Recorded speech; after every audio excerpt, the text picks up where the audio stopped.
بسم اللہ الرحمن الرحیم۔ کربلا ایک خاص مائنڈ سیٹ کا نام ہے، کربلا ایک خاص طریقے سے زندگی گزارنے کا نام ہے۔ اگر کربلائی بننا چاہتے ہو تو پھر حسین ابن علی کی سوچ کو سمجھنا پڑے گا کہ ایک طرف پوری امت کھڑی ہے، دوسری طرف امام حسین کھڑے ہیں۔ میں کل ہی کسی بہت بڑے اہل سنت کے عالم کو سن رہا تھا، ان کا مدعا یہی تھا کہ اگر آپ یہ بولیں گے کہ امام حسین مثلا حق پر تھے اور جو نہیں گئے وہ باطل پر تھے تو ہمارے لیے بہت بڑا مسئلہ ہو جائے گا، کیونکہ اس وقت مدینے میں اکابر اصحاب موجود تھے، اس وقت مدینے میں تابعی موجود تھے جنہوں نے امام حسین کا ساتھ نہیں دیا۔ تو امام حسین نے ایک راستہ لیا جو دوسروں نے نہیں دیا، تو وہ اس سے بھی جھجکتے ہیں یہ بولنے پر کہ حسین ابن علی حق پر تھے، کیونکہ دو ہی صورتیں ہیں، اگر وہ حق پر تھے تو دوسرے باطل پر تھے۔ یہی مسئلہ جنگ صفین میں ہے۔ یہ جرت نہیں مسلمان میں کہ یہ بولے کہ علی حق پر تھے، کیونکہ یہاں بولا امیر المومنین حق پر تھے تو سامنے والا کس پر آ گیا؟ باطل پر آ گیا۔ تو لہٰذا جواب ایک ہی ہے کہ جناب قصے نہ پڑھو نہ سنو، اس پر کیا کرو؟ خاموشی اختیار کرو۔ وہ خدا جب قرآن کی ابتدا کرے تو آدم کے بیٹوں پہ خاموش نہیں رہتا، نوح کی بیوی پہ خاموش نہیں رہتا، یعقوب کے بیٹوں پہ خاموش نہیں رہتا، حضرت عیسیٰ کے اصحاب پہ اللہ خاموش نہیں رہتا۔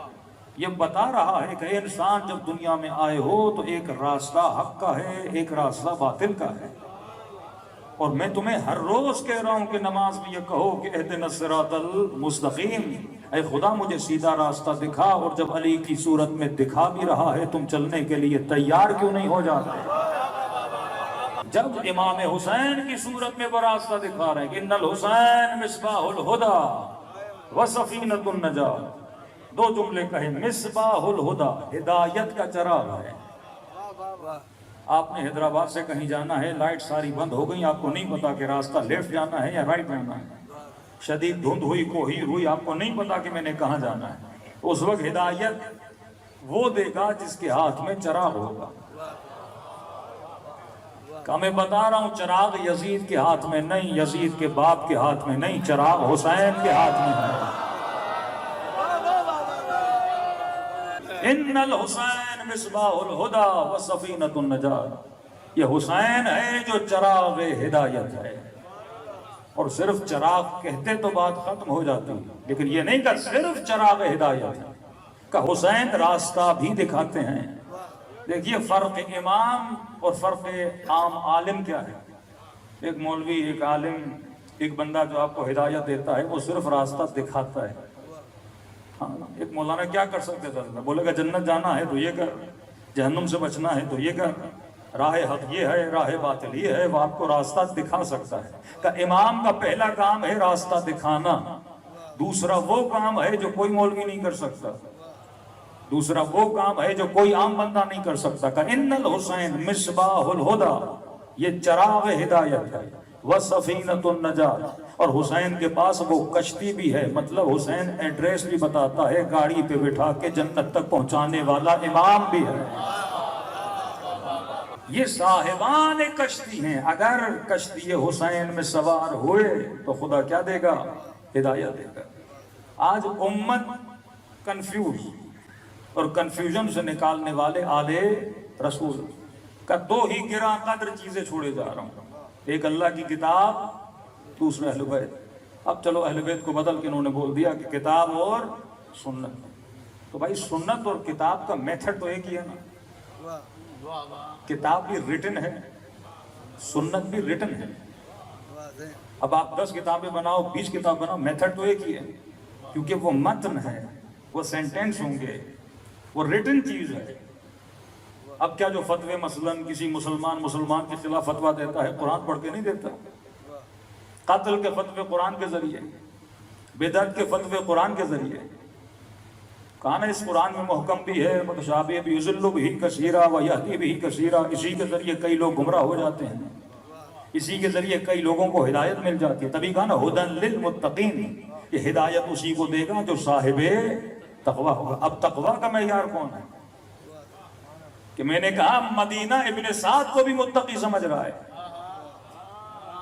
کوفے والے شمر کو بھی متقی سمجھ رہے ہیں، کیونکہ ہماری نظر میں صاحب تقویٰ کون ہے؟ جو نماز پڑھے، حج کرے، زکوٰۃ دے، رمضان کے روزے رکھے. تو کہا کہ جناب بہت بڑا متقی ہے. تو ابن سعد بھی متقی. خوارج ماتھوں پہ سجدوں کے نشان، یہ بھی لوگوں کی نظر میں متقی. طلحہ و زبیر یہ بھی متقی. جنگ صفین میں ایک دوسرے کے آمنے سامنے آنے والے. تقویٰ کا معیار کیا بنا؟ لفظ تقویٰ تقویٰ ہے، اور عام لوگ تقویٰ اور متقی اسے سمجھتے ہیں جس کے ماتھے پہ سجدے کا نشان ہو، جو مسجد میں جائے، جو حج کرے، جو زکوٰۃ دے، جو عمرہ کرے. اب جب کربلا میں آتے ہو تو انسان کنفیوز ہو جاتا ہے کہ امام حسین کے مقابلے میں وہ کھڑے ہیں جو نمازی بھی ہیں.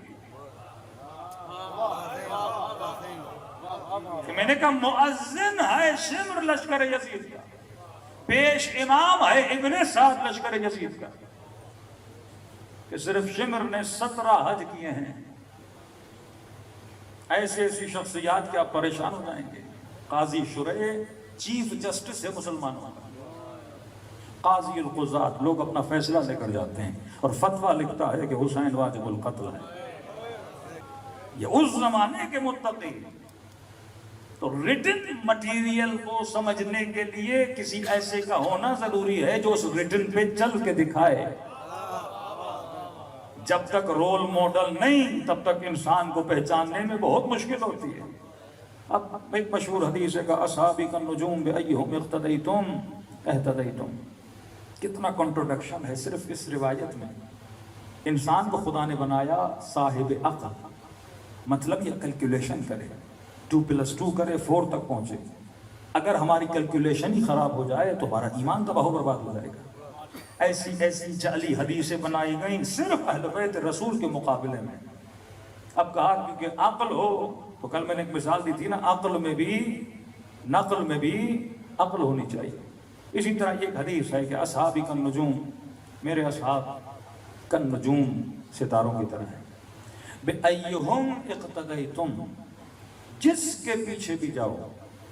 اب تصور کریں 20 ستارے کا، جس کے پیچھے بھی جاؤ گے اہتدیتم، کیا ملے گی؟ ہدایت ملے گی. آپ نے جانا ہے کراچی، یہاں 20 گاڑیاں کھڑی ہیں. آپ نے کہا مولانا کس گاڑی کے پیچھے جائیں تاکہ گاڑی ہمیں کراچی پہنچائے؟ ہدف کیا ہے؟ کراچی. ہدف ہے ہدایت، ستارے ہیں ہدایت تک لے جانے والے. ہدف ہے کراچی پہنچنا، گاڑی آپ کو کراچی پہنچانا چاہیے اس سے. میں نے کہا یہ 20 گاڑیاں کھڑی ہیں، کسی کے پیچھے بھی جاؤ کراچی پہنچ جاؤ گے. اور آپ مولانا کے کہنے پہ گاڑی کے پیچھے لگے. پتا چلا کراچی کی جگہ گاڑی تو کوٹا پہنچ گئی، کسی نے لاہور پہنچا دیا، کسی نے فیصل آباد پہنچا دیا. تو آپ کا ہدف تو پورا نہیں ہوا. کہ سارے کے سارے ستاروں کا ہدف ہے ہدایت، مطلب سب گاڑیوں کو کراچی پہنچنا چاہیے، سب ستاروں کو ہدایت دینا چاہیے. اب امت لگی ستاروں کے پیچھے. ایک ستارہ جا رہا ہے صفین میں،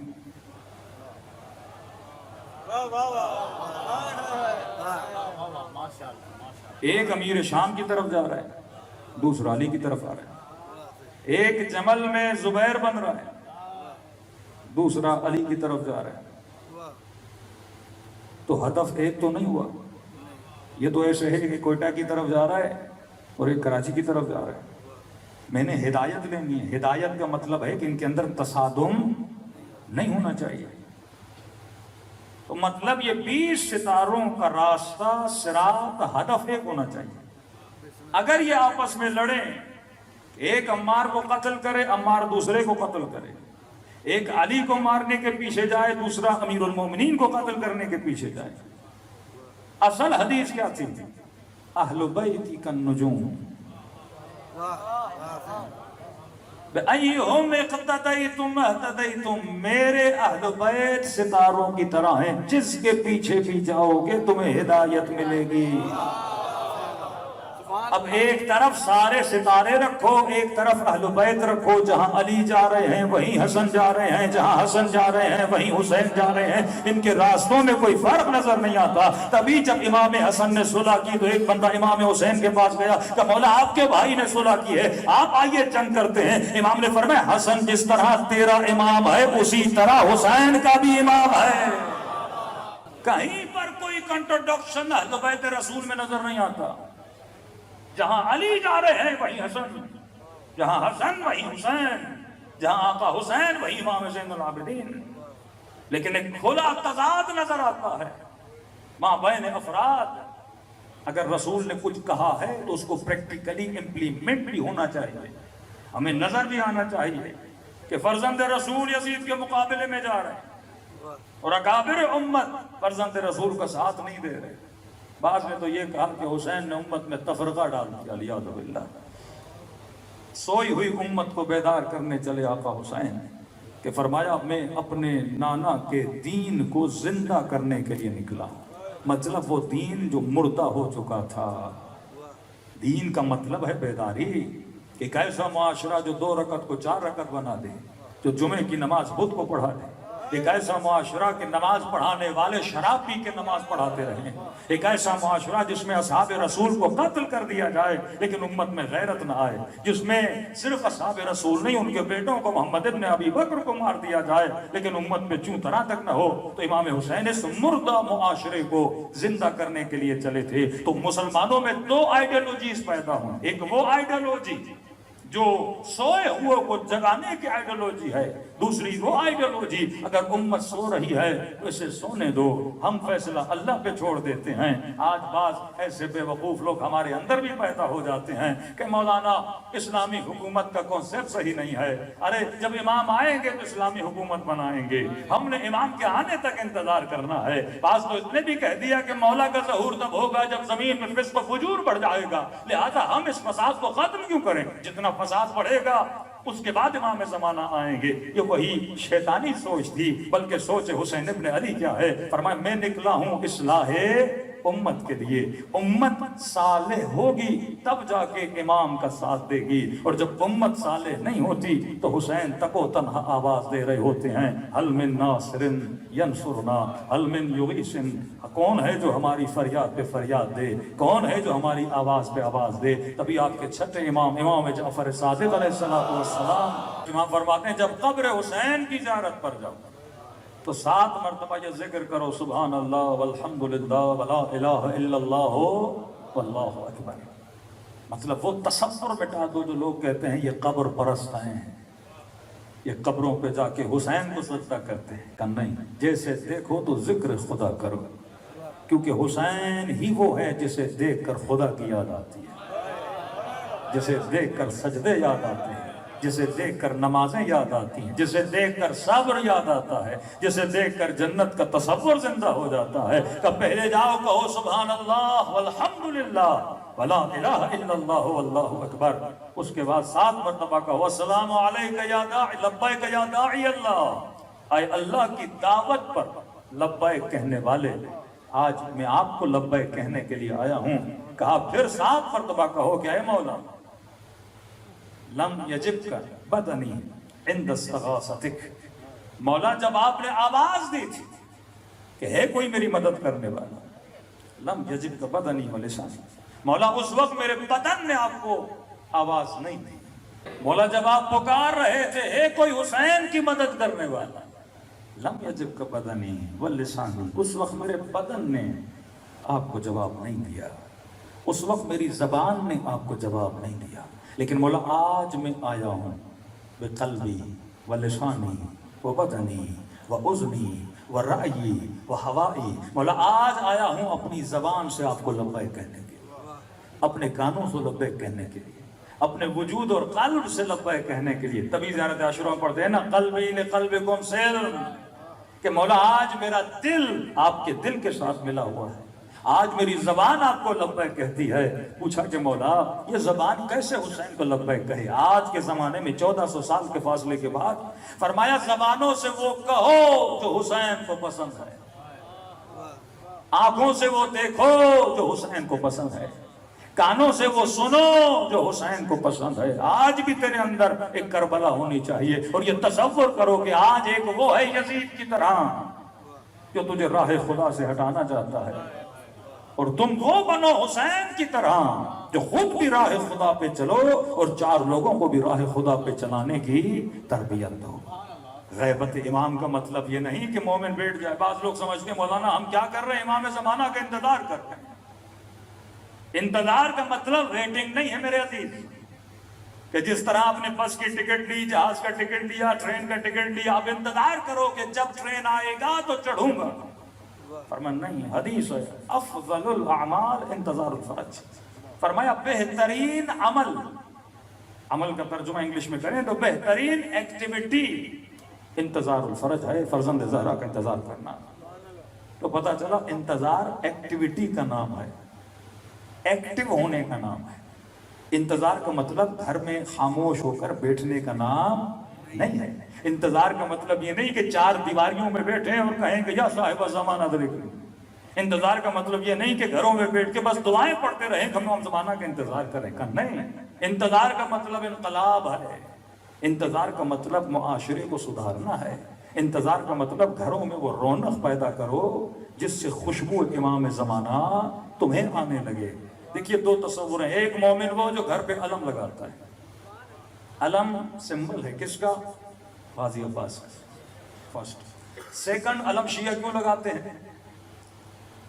کئی ہمارے دوست پوچھتے ہیں کہ مولانا پاکستانی علم لگاتے ہیں, ایرانی کیوں نہیں لگاتے؟ یہ سمجھتے ہیں کہ شیعہ کی نشانی یہی ہے کہ شیعہ کیا لگائے, علم لگائے. تو نہ آذربائیجانی علم لگاتے ہیں, نہ ایرانی لگاتے ہیں, نہ عراقی لگاتے ہیں, نہ لبنانی لگاتے ہیں. علم صرف پاکستانی شیعہ لگاتے ہیں. کبھی سوچا کیوں؟ ہر چیز کے پیچھے آپ کے بڑوں نے ایک سائنس رکھی ہوئی. عمل کرو پر سائنس کا پتہ نہ ہو تو فائدہ ہی نہیں. ایرانی رہتے ہیں شیعوں کے اندر. پورے مشہد میں آپ نے ساری جتنی اذانیں سنی شیعوں والی. ہم رہتے ہیں اہل سنت کے اندر. وہاں شیعہ ہیں اکثریت میں, یہاں شیعہ ہیں اقلیت میں. اور جو اقلیت میں ہے معصوم کہتے ہیں اظہار وجود کر, تاکہ دنیا کو پتہ لگے کوئی شیعہ رہ رہا ہے. ایک محلے میں 20 گھر ہوں, پتہ نہیں کون ہے, پر ایک پہ علم ہوگا, دنیا کو پتہ ہے علی والے کا گھر ہے.